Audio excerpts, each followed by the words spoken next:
Bonjour, bienvenue à vous dans Studio 5, vous êtes sur OM5 TV. Aujourd'hui, nous parlons sécurité, protection rapprochée, sécurité en général, de façon globale. Je reçois Pascal Bito-Panelli, expert en sécurité. Pascal Bito-Panelli, bonjour. Bonjour Lydia. Alors Pascal, vous êtes expert en sécurité. Vous êtes le président de Diomed Protection. Alors, qu'est-ce que c'est Diomed Protection ? Alors, Diomed Protection, c'est une société qui a pour vocation, tout particulièrement, de faire de la protection rapprochée sur des clients extrêmement multiformes et de faire de l'audit de sécurité de haut niveau, c'est-à-dire tout principalement autour des grands dirigeants. Voilà, de manière à définir un cadre qui puisse assurer leur sécurité privée, leur sécurité générale et les conseiller. Quelle est votre formation, Pascal ? Alors moi, je suis quelqu'un issu de service de pointe de la police. J'ai été à la direction de la police judiciaire, j'ai été au service de protection des personnalités pendant plus de 25 ans, où j'ai exercé absolument toutes les fonctions, tous les postes. Ce qu'on appelle le SPHP. Absolument, le SPHP qui s'appelle aujourd'hui le SDLP. Et sur ce socle du public, je me suis projeté dans le monde du privé. Depuis combien de temps ? Depuis plus de 2 ans. Depuis plus de 2 ans maintenant. Absolument. Vous êtes l'un des membres fondateurs du Cercle K2. Oui. Alors d'abord, dites-nous ce que c'est que le Cercle K2 et quelle en est la philosophie. Alors, la philosophie du Cercle K2, c'est la réunion de plus de 500 experts dans une mosaïque de compétences qui sont des journalistes, des juristes, des magistrats, des avocats, des ex-militaires de haut niveau, des ex-policiers, etc., pour faire une analyse de l'anticipation des risques et développer ce qu'on appelle les stratégies économiques offensives. Donc, quelque part, faire un espèce de marketing patriotique, de vendre le label Sécurité France dans le monde, partout, former les jeunes, faire des vidéos, conseiller, diriger, montrer. Concrètement, ça se traduit comment ? Alors, ça se traduit par beaucoup de vues sur le net, sur nos vidéos, sur des stages, sur des voyages, sur des colloques et sur beaucoup d'interventions lors de grosses manifestations faites par des sociétés de pointe, vu qu'on commence à être très connus. Alors, sur des thèmes très différents, on va convoquer un juge quand c'est quelque chose de juridique, on va me convoquer quand il s'agit de dirigeants qui partent à l'étranger, etc. Alors, et Atlantis ? Alors, Atlantis Sécurité, qu'est-ce que c'est ? Alors, Atlantis Sécurité, dont je suis un cadre dirigeant, c'est une société vouée à, je dirais, la surveillance et le gardiennage. Donc, c'est quelque chose tout particulièrement qui sert à protéger aujourd'hui nos sociétés, nos entrepôts, nos entreprises, de manière à ce qu'elles puissent exercer leur activité dans ce monde tendu, difficile, en toute sécurité. Alors vous avez Pascal parcouru à travers donc vos fonctions, parcouru le monde pas une fois, mais au moins 2 fois. Même 3. Même absolument, 3, Lydia. Même 3 auprès de président de la République. Ça vous a offert énormément d'horizons. Ça vous a offert donc aujourd'hui vous arrivez dans la Caraïbe donc avec votre société de sécurité. Ouais. Vous allez d'abord nous dire ce que vous pensez de la violence en général et puis de la violence de l'insécurité plus précisément dans ce que j'appelle la Caraïbe. Alors déjà vous dire que moi je suis très heureux de pouvoir être là. Parce que je suis quelqu'un qui est très attaché aux gens des dom-tom. J'y suis parce que j'y suis allé d'une part souvent, parce que c'est des gens avec lesquels j'ai beaucoup de contacts. Je les trouve ouverts, sympathiques, dynamiques. Et je suis très content d'être là et de pouvoir leur parler. Et je dirais, mesdames, messieurs, Mawen content, Zodila être là. Avec Todd, je crois. Oui, je ne sais pas trop ce que c'est, mais c'est le coq créole. Globalement, ça veut dire que je suis content d'être là. D'accord. Bon.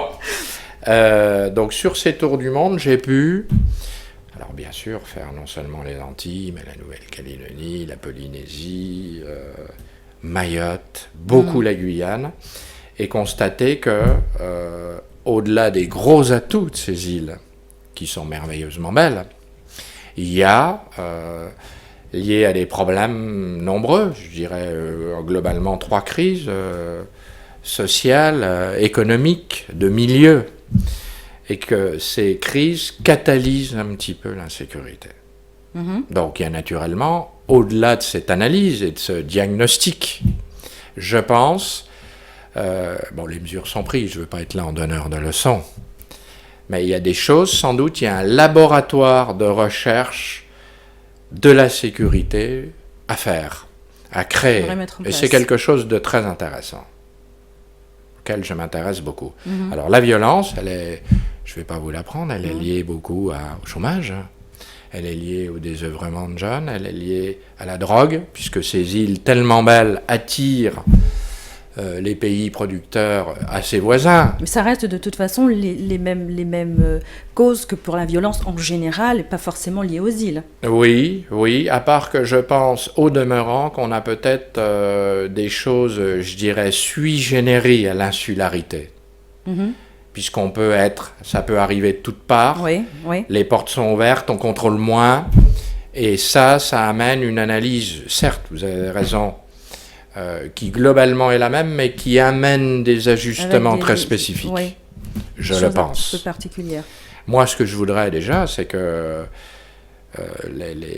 ils n'ont pas besoin de moi pour le savoir, mais que les jeunes, les gens, puissent déjà se dire quel atout on a. On vit dans un endroit si beau, qui attire des touristes du monde entier.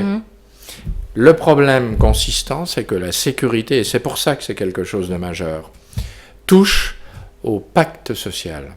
Il touche au vivre ensemble. Si on n'est pas bien, si on a peur, on vit mal.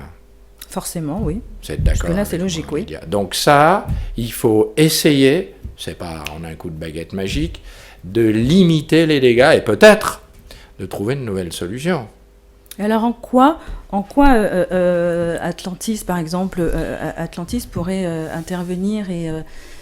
Alors, on peut intervenir, que ce soit Atlantis, que ce soit Diomed. Je suis également quelqu'un qui participe dans un centre de formation. Vous êtes conférencier également. Je suis conférencier à un centre de formation qui s'appelle Interactif, qui en ce moment se développe en Guadeloupe, à Gosier. Et on pourrait déjà, moi je pense que il faudrait peut-être que ce soit quelque part un laboratoire de recherche. Donc essayer de faire comprendre aux jeunes que, par exemple, dans la sécurité privée, il y a de l'emploi, il y a des niches, il y a des postes à prendre. Par exemple, par le biais, on peut être aidé par l'état de la VAE, des validations des acquis de l'expérience.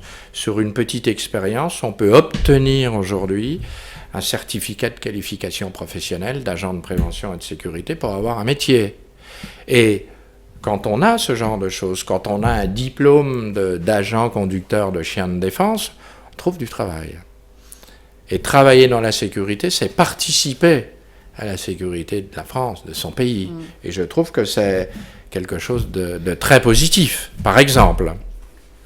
Alors, les propos que vous tenez m'amènent à une question. Qu'est-ce que vous pensez de la suppression du service national? Alors, la suppression du service national, pour moi, c'est une catastrophe. Les gens qui ont créé ça... alors je ne suis pas quelqu'un qui juge les politiques, je ne me permets pas, je suis un expert en sécurité, je fais pas de métaphysique politique. Mais au-delà de ça, c'était quelque chose d'important parce que d'une part, ça amenait à un engagement au service de la France, ça amenait à se rendre compte qu'on doit être en interaction avec des gens, même très différents, que d'être en groupe. Faire du sport, faire des exercices, apprendre le maniement des armes, respecter le drapeau, le patriotisme, une certaine discipline était quelque chose de très positif. C'était, je pense, à la fin de cette année de service militaire de l'époque, quelque chose qui pouvait procurer des envies, donner envie éventuellement des militaires, mais surtout au-delà de ça, pouvait remettre éventuellement en ligne quelqu'un qui était... qui dérapait un petit peu, qui n'était pas... Et je pense que c'est quelque chose de très négatif que de l'avoir supprimé. Écoutez, vraiment, toutes les personnes auxquelles j'ai posé la question sont unanimes, donc vont dans le même avis, ont le même avis que le vôtre. Donc, D'accord. je pense qu'effectivement, c'est quelque chose qui manque aujourd'hui. Je pense. Je ne dis pas non plus que ce serait la cause de beaucoup de situations qu'on connaît aujourd'hui, mais... Alors, ce qu'on a également, Lydia, si je peux me permettre, et là c'est quelque chose d'important, moi je me suis rendu compte dans ma carrière, c'est que le tissu familial, que ce soit dans les dom-toms ou ailleurs, ne véhicule plus le même message. C'est très important que les parents, que les professeurs, que l'école amènent une référence, amènent un cadre et puissent montrer aux jeunes que ce vivre ensemble est primordial. Voilà. Après, c'est un tout autre débat. Absolument. Alors, Pascal, donc toutes vos activités, dans la sécurité, toutes vos activités au service donc, des hautes personnalités, vous ont amené, il y a pas très longtemps, et je suppose qu'il y a d'autres choses aussi qui ont amené à ça, le mois dernier, à être décoré dans l'Ordre national du mérite. Tout à fait. Qu'est-ce que ça représente pour vous ? Alors, ça représente beaucoup de choses.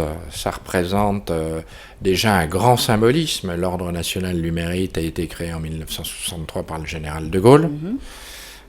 Quelqu'un que tant mes parents, mes prédécesseurs et moi-même admirons beaucoup. Et puis, c'est aussi le fait de savoir qu'il y a une reconnaissance de nombreuses années passées dans des services où on s'engage, où on risque sa vie pour l'État. Et ça, personnellement, c'est très gratifiant. Donc on en est honoré. Et dans un second temps, on veut un peu plus montrer l'exemple quand on a cette décoration. Se dire, si l'État a montré sa satisfaction, sa reconnaissance par rapport à toi, c'est que tu dois en plus aller encore plus loin, ce que je veux faire. J'ai une éthique, j'en avais une dans les services spécialisés, qui était une exigence dans l'action, un haut niveau professionnel, et le fait d'aimer non seulement son pays, mais ce qu'on fait. C'est très important.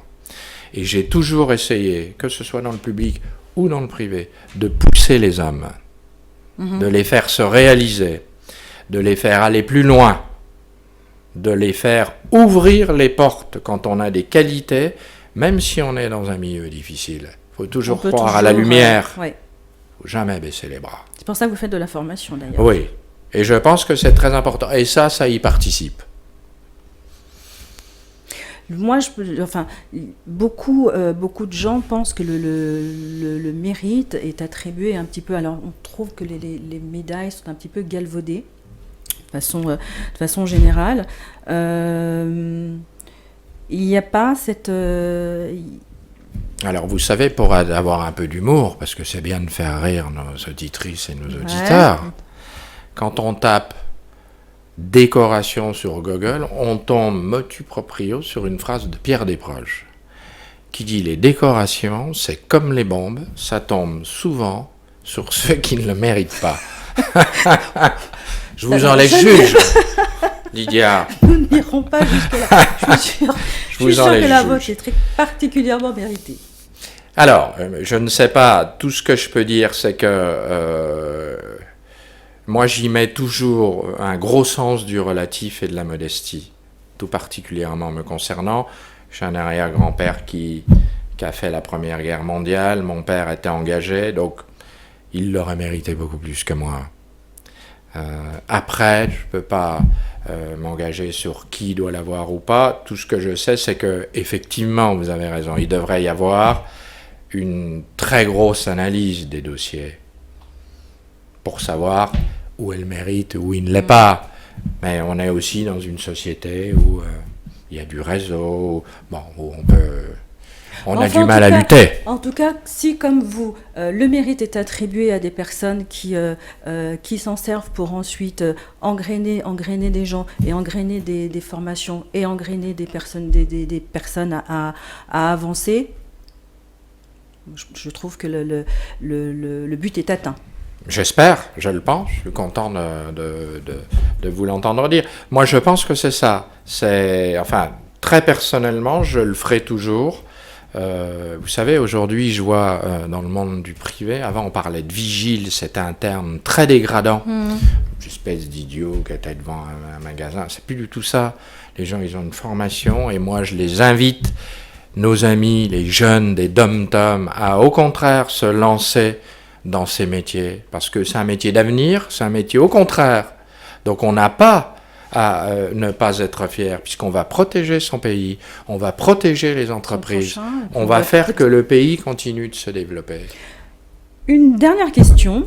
Quand il y a ces formations, alors la formation, par exemple, pour un agent de sécurité, se fait, donc je pense qu'il y a du sport, mais il y a également une formation psychologique, on apprend à dialoguer avec...